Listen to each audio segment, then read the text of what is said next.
How many of you out there have ever tasted frog legs? Raise your hands.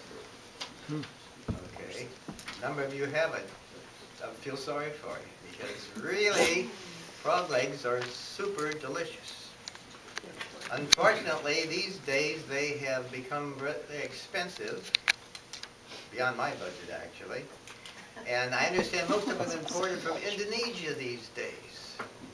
But it wasn't that way in the old days. When I used to live over in East St.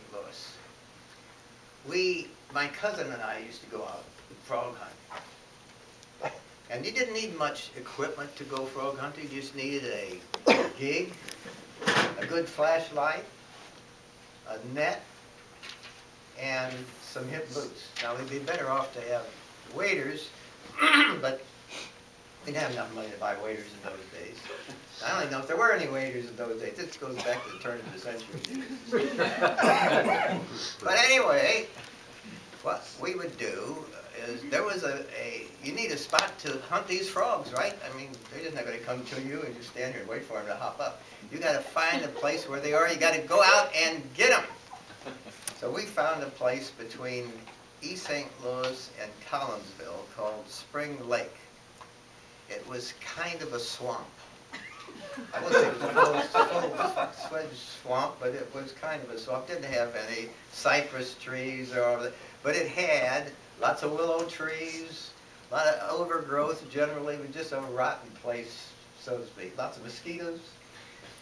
And what we would do about 9:30 at night, had to do this at night. Now, you can't hunt these frogs during the day. You got to do it at night. So about 9:30 at night, we'd drive over to Spring Lake, get out of the car, put on our hip boots, get our equipment ready, our net we tied to our belt, and slip quietly, very quietly into the water.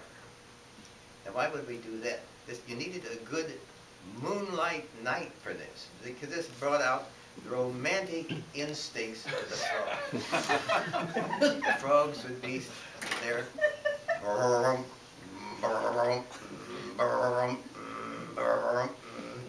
So my cousin and I would slip quietly into the water, listening to the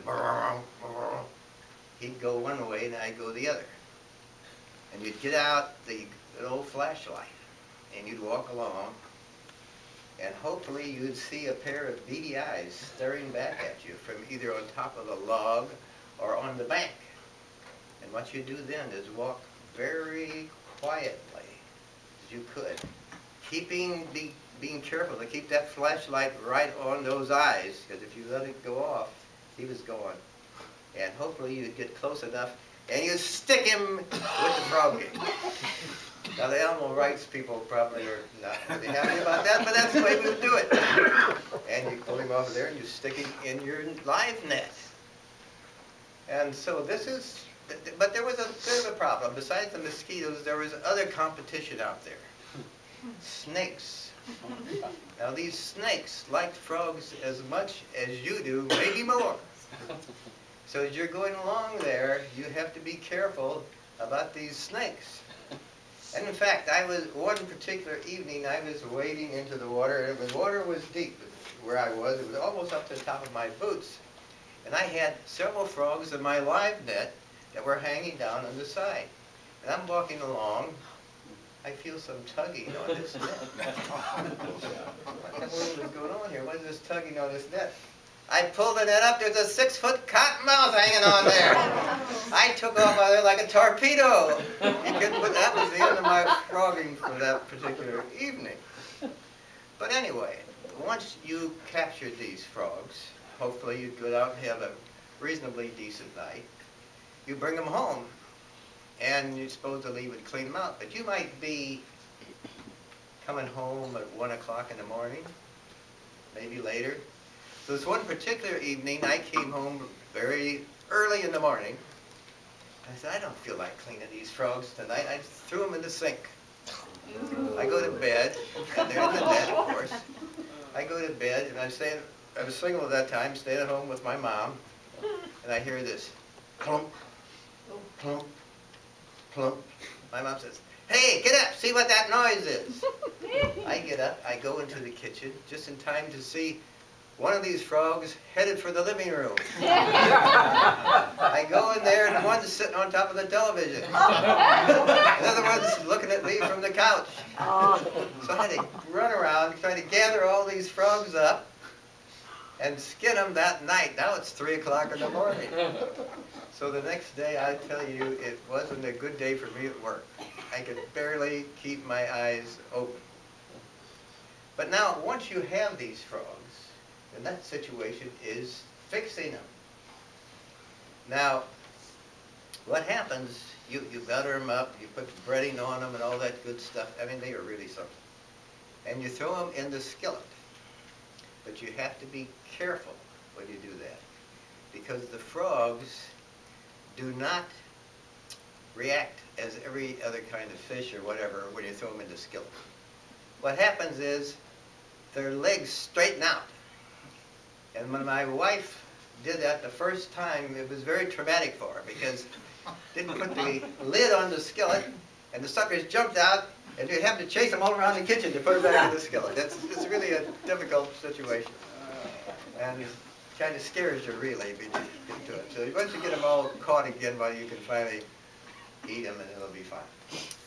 Now, I would urge you all to maybe consider this frog, but there's not a lot of good places to go, because you need some nice, clean water. And I was walking along the Merrimack River several years ago, walking along there, and I saw a bullfrog. In the middle of the day, I see this bullfrog on the side of the bank.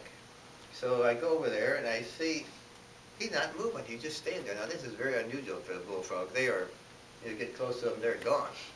I look down, the poor sucker is full of sores, and he's kind of a red-looking, funny color. I said, well, that's something. So I just kind of scooted him into the water, got in the water, he jumped right back out again. So I wouldn't urge you to go down to the Merrimack to hunt frogs, because, you know, that could be a problem. Now, but you might find a farmer who's got a pond, perhaps, where you'd have some decent water where you could go and do this. So that would be fine, but be careful where you get the frogs, because even though they're delicious, they're not worth dying for. I mean, so, you know, you got to be careful about that. So if you wanted to go out and find them yourself, that's one thing. But I was on the internet the other day, and I called up Amazon, and I found out that you can get 8 pairs of frog legs for $37. So if any of you are interested in having these delicious frog legs for $37, more than I would have spent. But if any others of you would like to do that, why, I'd urge you to do that, because these frog legs are scrumptious. They are delicious. They're terrific. They're the piece de resistance of culinary situations there. I mean, they are magnificent. Go ahead and spend the $37. Bon appetit.